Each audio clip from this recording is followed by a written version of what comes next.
कभी आपने सोचा कि बादल सफेद मगर आसमान नीला क्यों है?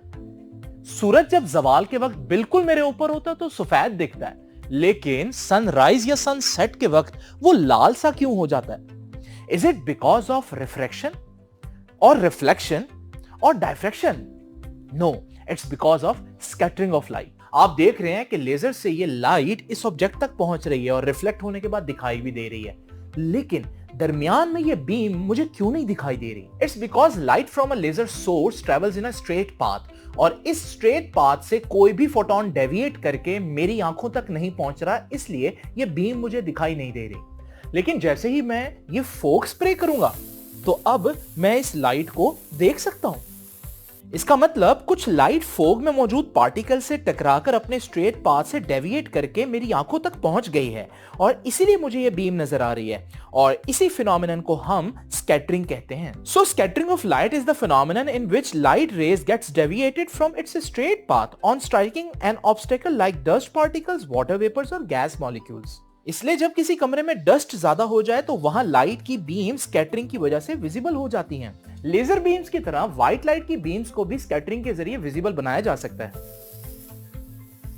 For simplicity we can show white light as 3 primary colours, red, blue और ग्रीन, और जिसे हम RGB भी कहते हैं। बड़े साइज के पार्टिकल्स जैसे कि डस्ट पार्टिकल्स, फोग या वाटर वेपर्स सारी वेवलेंथ्स को ऑलमोस्ट इक्वल अमाउंट में स्कैटर करते हैं। तो स्कैटर्ड लाइट जो मेरी आंखों तक पहुंच रही है उसमें तीनों कलर्स यानी रेड, ब्लू और ग्रीन मौजूद होंगे, और इस वजह से ये बीम स्कैटर्ड होने के बाद मुझे व्हाइट ही नजर आ रही है। बादलों में भी क्योंकि वाटर वेपर्स होते हैं, इसलिए स्कैटर्ड होने के बाद वो लाइट जो मुझ तक पहुंचती है उसमें तीनों कलर्स मौजूद होते हैं, और यूं बादल मुझे व्हाइट नजर आते हैं। लेकिन स्मॉल पार्टिकल्स जैसे एयर मॉलिक्यूल्स सारी वेवलेंथ्स को बराबर अमाउंट में स्कैटर्ड नहीं करते। कम वेवलेंथ वाली लाइट जैसे ब्लू लाइट ज्यादा स्कैटर्ड होती है, जबकि ज्यादा वेवलेंथ वाली लाइट जैसे रेड लाइट कम स्कैटर्ड होती है। अब क्योंकि शॉर्टर वेवलेंथ वाली ब्लू लाइट ज्यादा स्कैटर्ड हो चुकी है, तो स्ट्रेट जाने वाली लाइट में इस ब्लू लाइट का पोर्शन बहुत कम रह जाएगा, जबकि इसके मुकाबले में रेड लाइट का पोर्शन काफी ज्यादा होगा।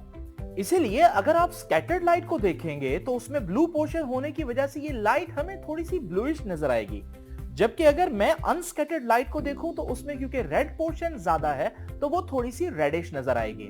हमारी जमीन के गिर्द मौजूद एटमॉस्फेयर में जो एयर मौजूद है वो भी बिल्कुल ऐसा ही करती है। ये एयर मॉलिक्यूल्स स्मॉलर वेवलेंथ जैसे कि ब्लू लाइट को बहुत ज्यादा स्कैटर करती है, जबकि लॉन्गर वेवलेंथ जैसे कि रेड लाइट को बहुत कम स्कैटर करती है, जिसकी वजह से सनसेट और सनराइज के वक्त सूरज से जो रोशनी हम तक पहुंचती है उसमें रेड लाइट ब्लू और ग्रीन की निस्बत बहुत ज्यादा होती है, और इसीलिए सनसेट और सनराइज के वक्त सूरज हमें रेड या ऑरेंज कलर का नजर आता है। लेकिन जब मैं आसमान की तरफ देखता हूं तो सूरज की स्कैटर्ड लाइट मुझ तक पहुंच रही होती है, और हम लोगों ने देखा कि स्कैटर्ड लाइट में ब्लू पोर्शन बहुत ज्यादा होता है, और इस वजह से हमें आसमान नीला दिखाई देता है। हमने देखा कि एयर में रेड लाइट की स्कैटरिंग बहुत कम है, इसी वजह से रेड लाइट बहुत दूर से दिखाई दे सकती है, और यही वजह है कि हम सिग्नल पर रोकने के लिए रेड लाइट का इस्तेमाल करते हैं, और एरोप्लेन से हाई राइज बिल्डिंग का कोलिजन रोकने के लिए उन बिल्डिंग्स पर रेड लाइट ही ब्लिंक कर रही होती है।